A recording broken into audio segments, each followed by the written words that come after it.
Morning students, जैसा कि आप सब स्क्रीन पे देख रहे हैं, आज का हमारा जो टॉपिक है वो फाइलम आर्थ्रोपोडा के बारे में है। फाइलम आर्थ्रोपोडा के हम इस टॉपिक में कैरेक्टर्स और इसके क्लासिफिकेशन को डिस्कस करेंगे। आज के जो हम टॉपिक में है ना, दो चीज़ों के बारे में डिस्कस करेंगे, एक इंट्रोडक्शन और इसके जनरल कैरेक्टर्स के बारे में बात करेंगे। सबसे पहले इंट्रोडक्शन की बात करें।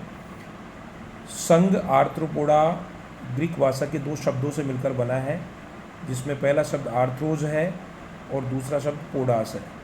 आर्थ्रोज का मतलब होता है जॉइंटेड यानी संधित, और पोडोस का मतलब होता है फूट यानी पाद, यानी संधित उपांग।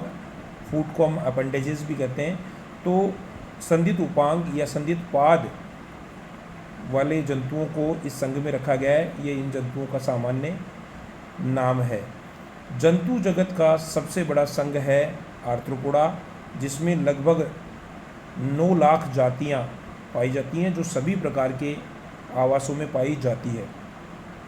संपूर्ण जंतु जगत की ज्ञात जातियों की लगभग 80% जातियाँ संघ आर्थ्रोपोडा से संबंधित हैं। ये संघ आर्थ्रोपोडा का इंट्रोडक्शन है। उसके बाद में हम जनरल कैरेक्टर्स की चर्चा करते हैं। देखिए, संघ आर्थ्रोपोडा में जनरल कैरेक्टर्स की बात करें तो सबसे पहला कैरेक्टर है शारीरिक संगठन।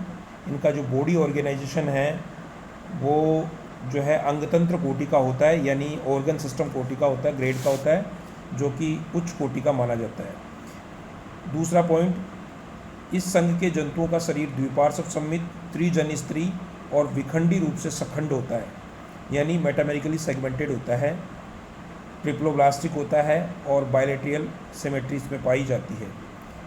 तीसरा जो पॉइंट है वो इनमें संधित उपांग यानी जॉइंटेड अपेंडेजेस प्राय एक शरीर खंड में एक जोड़ी और जबाड़ों, गलफड़ों, टांगों इत्यादि के विविध कार्यों को भी कर सकने में समर्थ होते हैं।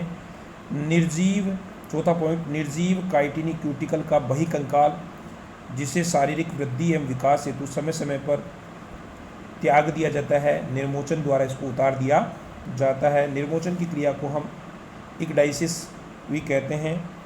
इस प्रकार इनमें ये बड़ी महत्वपूर्ण क्रिया है कि इनके शरीर में बाह्य कंकाल जो है काइटिन का बना होता है, जो शारीरिक वृद्धि और विकास के साथ साथ समय समय पर इसको उतार दिया जाता है और नया कंकाल धारण किया जाता है।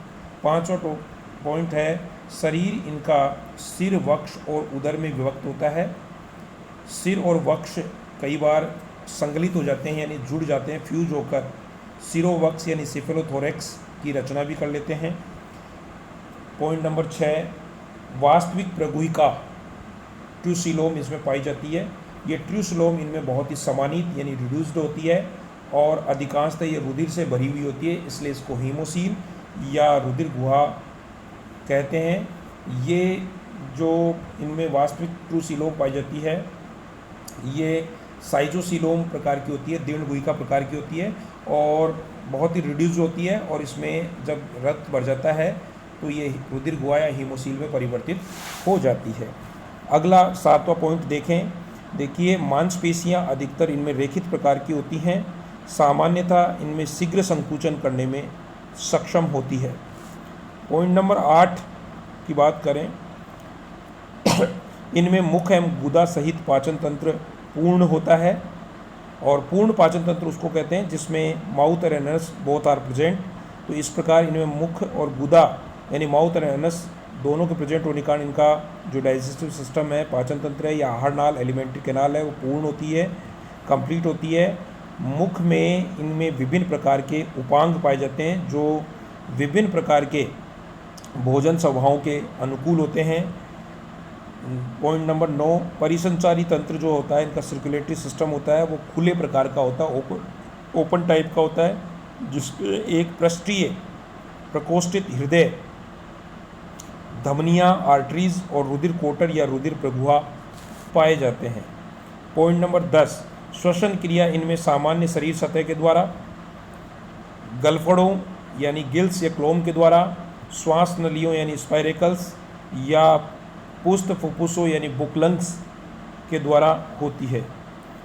11वां पॉइंट, इनमें उत्सर्जी अंग एक्सक्रेटरी ऑर्गन की बात करें तो इनमें ग्रीन ग्लैंड्स यानी ग्रीन ग्रंथियाँ या फिर मालपीजियन ट्यूबुल्स या मेलपिगी नलिकाएँ पाई जाती हैं।